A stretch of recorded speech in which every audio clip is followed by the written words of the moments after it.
Hello friends, स्वागत है आपका होम ट्यूशन चैनल पे। दोस्तों Delhi police mock test number ये 4 है हमारा, जो रेगुलर चला हुआ है दोस्तों, ठीक है। और हमारा टारगेट है कि आपके दिल्ली पुलिस कांस्टेबल एग्जाम तक हम आपको 100 मॉक टेस्ट मैथ के और 100 ही मॉक टेस्ट आपको रीजनिंग के देने वाले हैं। और निकट भविष्य में अगले सप्ताह तक हम ये प्लान कर रहे हैं कि कंप्लीट मॉक टेस्ट आपको दिया जाए, जिसमें जीके भी हो, कंप्यूटर, रीजनिंग और मैथ। हर दिन आपको एक कंप्लीट मॉक टेस्ट देने का पूरा प्लान है, तो आप बस अपना साथ और सपोर्ट बनाए रखें, ठीक है। आपकी जो जर्नी है सफलता की, उसमें हम भी कदम से कदम मिलाकर आपके साथ आगे बढ़ना चाह रहे हैं। इसी क्रम में हम आपको ये मॉक टेस्ट प्रोवाइड करवा रहे हैं दोस्तों, ठीक है। तो दोस्तों वीडियो स्टार्ट करने से पहले इतना ही कहना चाहूंगा कि अगर आपने हमारी ये डिटेल टिप्स और स्ट्रेटजी है, जो रणनीति है दिल्ली पुलिस कांस्टेबल एग्जाम 60 दिन में कैसे तैयारी करनी, कितने घंटे पढ़ना है, कौन सा सब्जेक्ट किस हिसाब से पढ़ना है, कौन से टॉपिक्स के बारे में हमने पूरा डिटेल से आपको बताया है, तो आप ये वीडियो जाके जरूर देखिए। डिस्क्रिप्शन में लिंक है, जाके उसको देखिए और सपोर्ट कीजिए दोस्तों।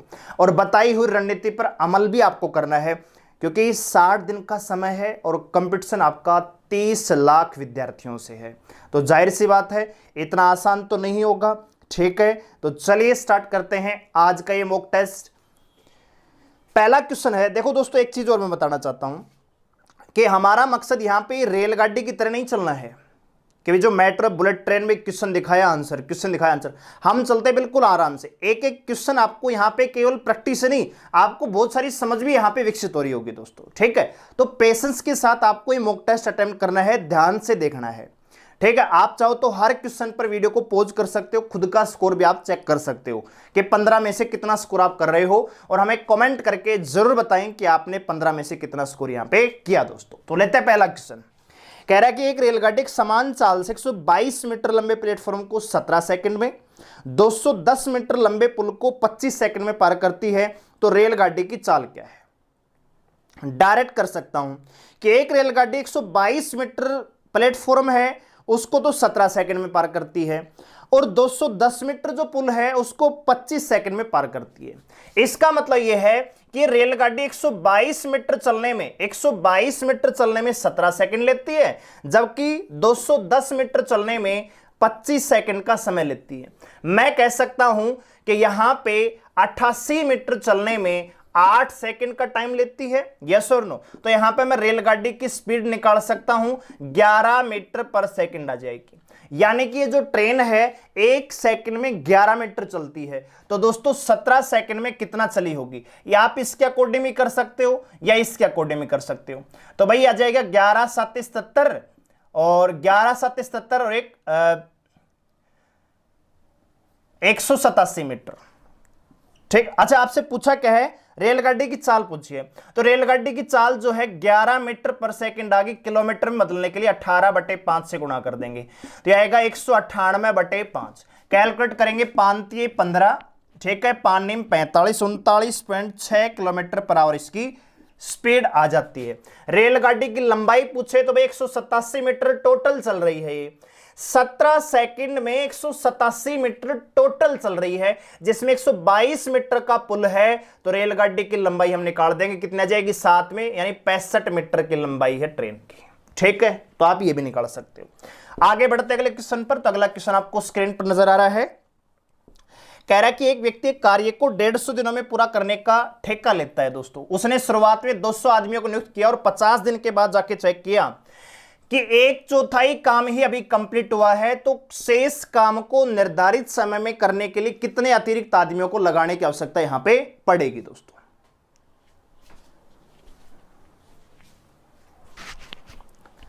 तो यहां पे हम सूत्र कौन सा इस्तेमाल करेंगे, डायरेक्ट M1 D1 बटे W1 बराबर M2 D2 W2। कौन सा, शुरुआत में कितना आदमी थे भाई, 200 आदमी। कितने दिन बाद जाके चेक किया, 50 दिन। कितना काम हुआ है, 1/4। बचा काम कितना दोस्तों, 4 में से 1 काम हुआ है, तो कितना बचा है, 3/4। शेष दिन कितने रह गए, 150 दिनों में पूरा करने का ठेका लिया, 50 दिन का काम हो चुका है, तो कितने दिन बाकी हैं, 100 दिन। कितने आदमी चाहिए, तो 4 से 4 कैंसिल, ठीक है, इस 3 का गुणा इधर होगा, 100 से कट जाएगा ये 2 बार, 50 दूनी 100 गुणा में 3 यानी M2 का मान आ जाएगा 300। भाई 200 आदमी ऑलरेडी उसके पास है तो कितने अतिरिक्त बुलाने पड़ेंगे, 100 आदमी उसको अतिरिक्त लगाने पड़ेंगे। यही इस सवाल का आंसर हो जाएगा। आगे बढ़ते हैं। कह रहा है कि 4 पुरुष 6 बच्चे किसी काम को 8 दिन में कर सकते हैं और 3 पुरुष 7 बच्चे किसी काम को 10 दिन में कर सकते हैं।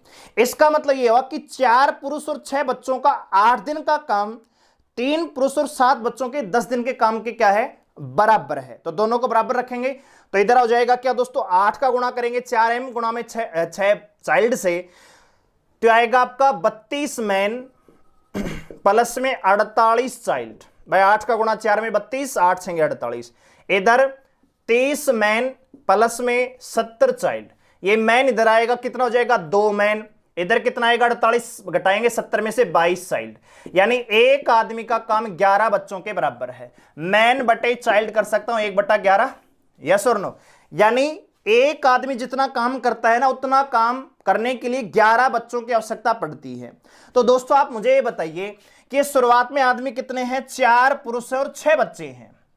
अगर एक आदमी की जगह 11 बच्चे मुझे लगाने हैं तो 4 आदमियों की जगह कितने बच्चे चाहिए, 44। तो 44 प्लस में 6 चाइल्ड तो हैं, तो इनको मैं कह सकता हूं भाई 50 बच्चे काम कर सकते हैं, वही काम 8 दिन में। जो काम 8 दिन में 4 आदमी और 6 बच्चे कर रहे थे वही काम 8 ही दिन में 50 बच्चे भी कर सकते हैं। तो मैं यहां पे डायरेक्ट सूत्र रखूंगा M1D1 बराबर M2D2, ठीक है। तो भाई 50 बच्चे काम कर रहे हैं 8 दिन में, कह रहा है कि 20 बच्चे कितने दिन में काम करेंगे, D2 का मान निकाल देंगे, 0 0 कैंसिल, 2 चौके 8, तो D2 का मान कितना जाएगा यहां पे, 20 दिन में वो काम कर पा रहे होंगे। तो 20 दिन इसका क्या है, करेक्ट आंसर है। चलिए आगे बढ़ते हैं अगले सवाल पर। कह रहा है कि एक दुकानदार ने 15 किलोग्राम चावल 29 रुपए प्रति केजी की दर से और 25 किलो चावल है ये उसने 20 रुपए प्रति केजी की दर से खरीदा और सबको मिलाकर 27 रुपए प्रति केजी की दर से बेच दिया, तो उसका लाभ कितने रुपए का हुआ। तो यहां पे टोटल क्वांटिटी, यहां पे हम निकालेंगे क्वांटिटी भाई, और यहां पे निकालेंगे टोटल प्राइस या टोटल सिप निकाल दो यहां पे। तो भाई 15 केजी निकाला है तो 15 केजी का मूल्य कितना हो जाएगा, 15 गुणा में 29, तो भाई 15 × 3 = 45, 450 माइनस 15 कितना आएगा, 435 रुपए। 15 किलो चावल लिए 435 रुपए में, फिर 25 किलो चावल उसने लिए हैं, ये केजी है 20 रुपए के हिसाब से, तो 25 दूनी 50, 500 रुपए के। अब टोटल क्वांटिटी कितनी है दोस्तों, 40 किलो चावल का जो टोटल क्रय मूल्य है वो कितना आएगा, 935 रुपए आएगा कि नहीं आएगा।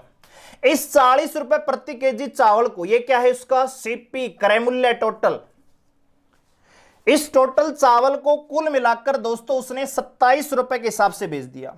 तो भाई 2700 का कितना होता है, 108 होता है, यानी 40 किलो चावल का जो एसपी होगा वो कितना होगा, 1080।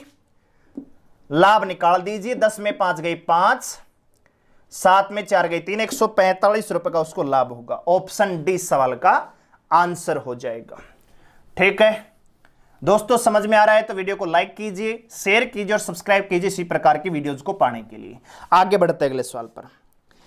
कह रहा है कि किसी धनराशि पर 5% वार्षिक ब्याज की दर से 3 वर्षों के साधारण ब्याज और चक्रवृद्धि ब्याज का जो अंतर है 36.60 रुपए है, तो वह धनराशि क्या है। तो डायरेक्ट बताऊंगा मैं, यहां पे प्रिंसिपल है, रेट है, टाइम है, और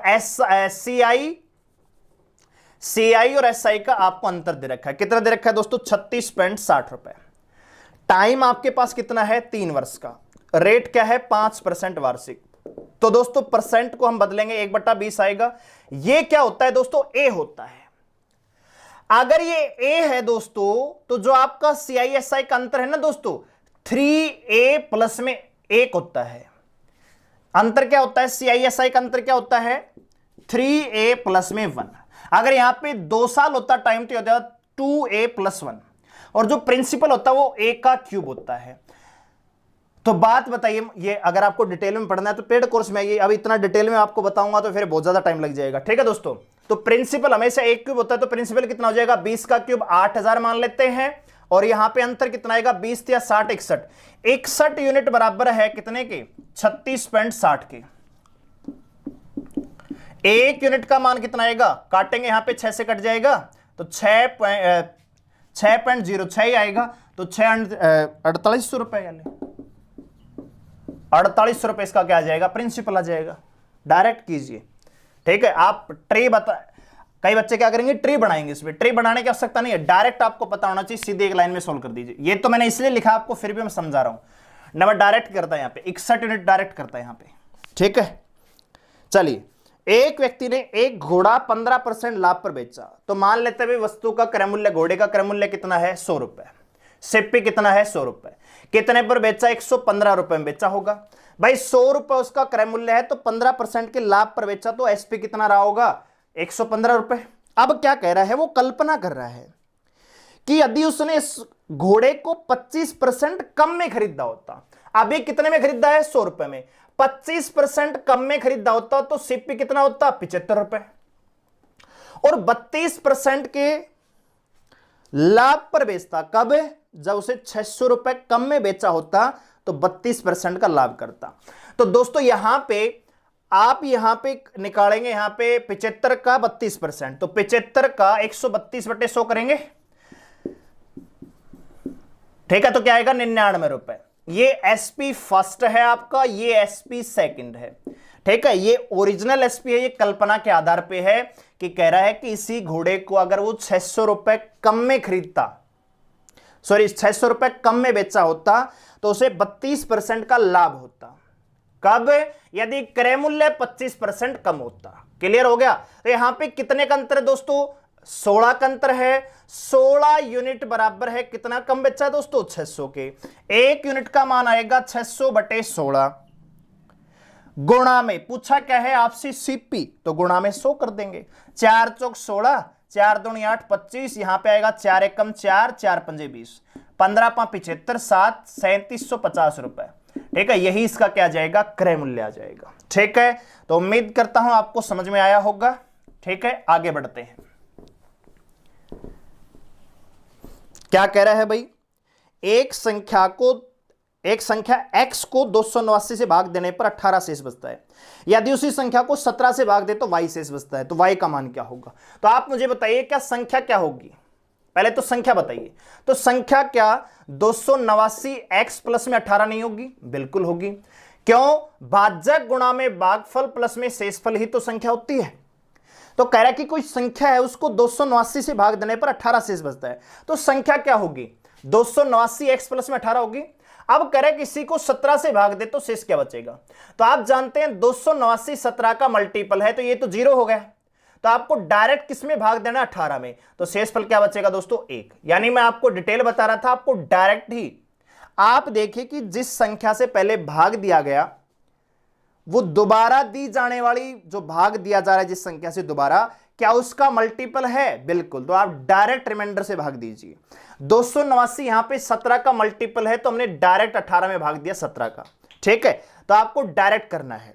अगला क्वेश्चन है 4000 और 5000 के बीच में ऐसी कौन सी संख्या है जो 18 12 21 और 32 से पूर्णतः विभाजित हो। तो इसको भी मैं डायरेक्ट करूंगा, ऑप्शन लिख लेता हूं 4, ठीक है, ताकि आपको मैं समझा सकूं कैसे हम कर रहे हैं। ऑप्शन बी है 4032, ऑप्शन सी है 4302 और ऑप्शन डी है 4203। कह रहा कि वो संख्या 12 18 21 और 32 से भाग जानी चाहिए। एक बात बताइए, अगर वो संख्या 12 से भाग जा रही है तो क्या 12 के जो मल्टीपल हैं उनसे भाग नहीं जाएगी, डेफिनेटली जाएगी। यानी 3 से भी भाग जाएगी और 4 से भी भाग जाएगी। तो हम यहां पे 4 का भाजकता का नियम चेक करेंगे। 4 का भाजकता का नियम क्या है, किसी भी संख्या के आखिरी के 2 अंक 4 से भाग जाने चाहिए। तो क्या ये आपका आंसर होगा, नहीं। क्या ये आपका आंसर होगा, नहीं। क्या ये आपका आंसर होगा, नहीं। ऑप्शन बी केवल यही आपका क्या होगा, आंसर होगा, ठीक है दोस्तों। उम्मीद करता हूं डायरेक्ट कर पाएंगे ऐसे सवालों को, ठीक है। चलिए अगला सवाल क्या कह रहा है, मान बताना है भाई। 1/5 प्लस में 999 सही 494/495 गुणा में 99। एक बात बताइए, अगर कोई संख्या ऐसे लिखी हुई है 5 से 1/3, तो क्या मैं इसको 5 प्लस में 1/3 लिख सकता हूं। बिल्कुल लिख सकता हूं। तो देखिए दोस्तों, सबसे पहले 1/5 है प्लस, इसको मैं तोड़कर लिख रहा हूं 999 प्लस में 494 बटे 495, और इसका गुणा करना है कितने से, 99 से। 99 का गुणा 999 में करेंगे एक बार, और 99 का गुणा इसमें करेंगे। ठीक है, तो देखिए अब 1/5 है, ये तो सेम रहेगा, प्लस में 999 का 99 गुणा करेंगे, तो 999 का क्या मैं 1000 माइनस 1 लिख सकता हूं, गुणा में 99 कर सकता हूं, तो ये क्या आएगा 99,000 माइनस 99। अब इसका गुणा इसमें करेंगे तो भाई 494 बटे 495 गुणा में 99, ये कितना हो जाएगा, 5 हो जाएगा। अब देखिए दोस्तों, इसका डिनोमिनेटर समान है, 5 है कि नहीं है, दोनों का हर समान है, तो ये अंश क्या हो जाएंगे, जुड़ जाएंगे। ये 495 बटे 5 नहीं होगा क्या, तो 495 बटे 5 प्लस में 99,000 माइनस 99, आप जानते हैं कितना होगा, 99 होगा। ये प्लस का 99 है, ये माइनस का है, कट जाएगा, तो आपके पास फाइनल आंसर क्या बचेगा, 99,000 इस सवाल का आंसर होगा।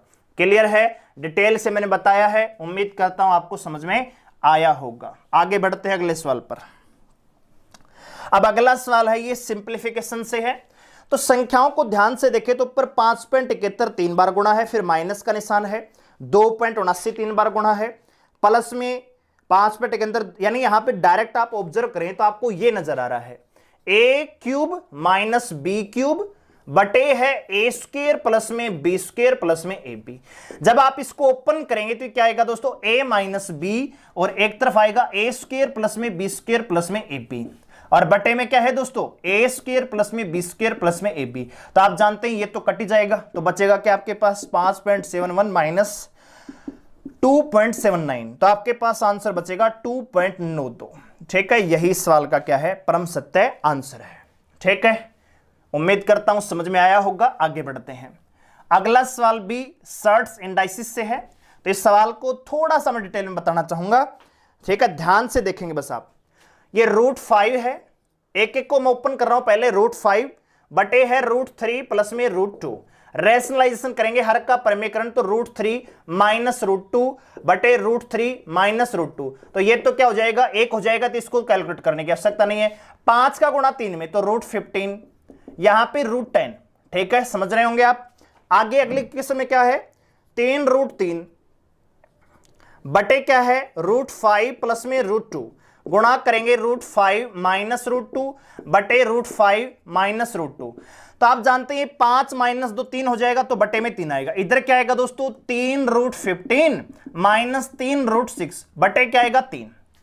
तो आप जानते हैं अगर a माइनस, मान लीजिए ऐसे लिखा हुआ है कोई क्वेश्चन, a माइनस बी बटे सी, तो इसका मतलब है a बटे सी माइनस बी बटे सी, यार ये जो नीचे वाला है ये दोनों के साथ है, तो ये 3 तो कट ही जाएगा, तो आपके पास बचेगा क्या, √15 माइनस √6 दोस्तों। ठीक है, इसी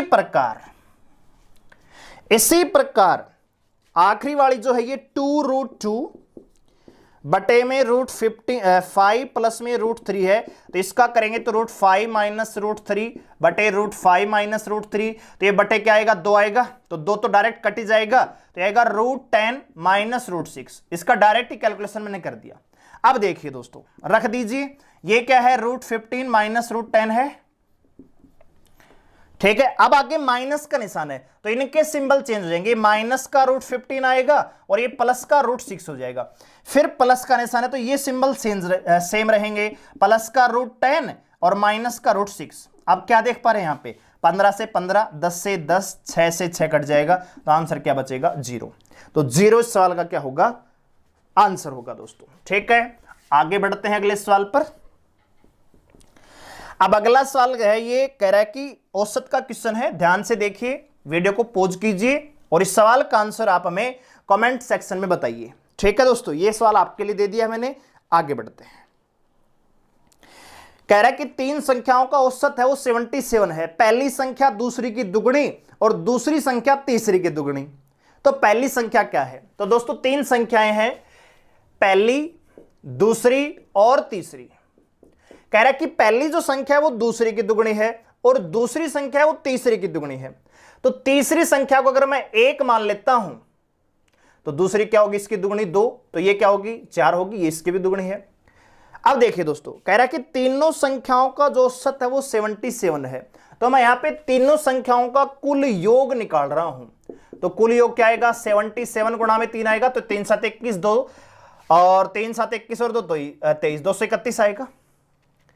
और संख्याओं का अगर मैं यहां पे योग निकालना चाहूं तो 4 2 6 7, तो 7 यूनिट बराबर है 231 के, 1 यूनिट बराबर आएगा 7 या 21, 7 या 21। 33 पूछा है पहली संख्या, 33 गुणा में 4 बराबर 132 सवाल का आंसर। ठीक है, ऐसे कर रहे होंगे। अगला सवाल देखते हैं। कह रहा है कि 7500 रुपए की राशि को ए बी के भागों में 5:2 है और बी और सी के भागों का अनुपात 7:3 है, 13 है, तो बी का भाग कितना होगा। तो भाई देख क्या रखा है, ए रेशियो बी कितना 5:2, बी रेशियो सी कितना 7:13।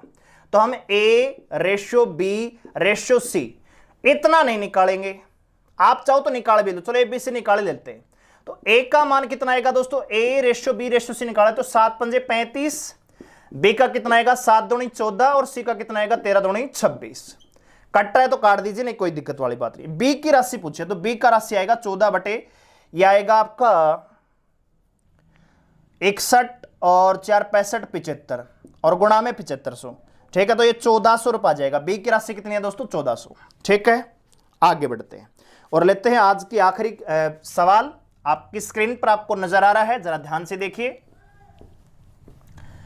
क्या कह रहा है दोस्तों।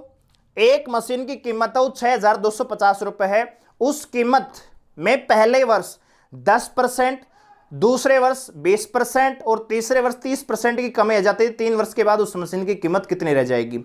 तो इस सवाल को हम सक्सेसिव मेथड से करेंगे। सबसे पहले 10% का मतलब होता है दोस्तों 1/10। ठीक है, 20% का मतलब होता है 1/5, 23% का मतलब होता है 3/10। पहले वर्ष कीमत 10 से 9 हुई, फिर 5 से 4 हुई, 10 से 7 हुई। ठीक है, कट रहा है तो काट दीजिए, जैसे 2 दूनी 4, 2 पंजे 10, आसान रहेगा। ठीक है, कट रहा है तो 2 पंजे 10। ठीक है, अब 125, इधर कितना आएगा 125, इधर क्या आएगा 63। यानी जिस मशीन की शुरुआत में कीमत 125 रुपए थी, 3 वर्ष के बाद वो कितनी रह जाएगी 63। तो शुरुआती कीमत दे रखी है 6250 रुपए, वर्तमान 3 वर्ष के बाद की कीमत आपसे पूछी गई है। तो 125 का मान है 625, तो 125 यूनिट बराबर 625 है, तो 1 यूनिट बराबर कितना आएगा 50, 6250 है ना, तो 1 यूनिट का मान 50 आएगा, तो गुणा में इधर 50 कर देंगे, 15 3150 रुपए इसकी कीमत रह जाएगी दोस्तों। ठीक है, तो ये थे हमारे आज के क्विज। मैंने बहुत स्पीड से करवाने की कोशिश की है, लेकिन आगे से हम ध्यान रखेंगे, बिल्कुल आराम से कराएंगे। ठीक है, हर बच्चे को संतुष्ट नहीं कर सकते हम, लेकिन जो बच्चा इस वीडियोज को ध्यान से देखेगा बहुत ज्यादा बेनिफिट यहां से लेके जाएगा, सीधी सी बात है। ठीक है, तो मिलते अगले वीडियो में। वीडियो अगर आपको पसंद आई है तो लाइक कीजिए, शेयर कीजिए और कमेंट करके बताइए कि आपने यहां पे कितने का स्कोर किया, और जो क्वेश्चन हमने पूछा है आपसे उसका भी आंसर आपको डेफिनेटली कमेंट सेक्शन में बताना है। धन्यवाद।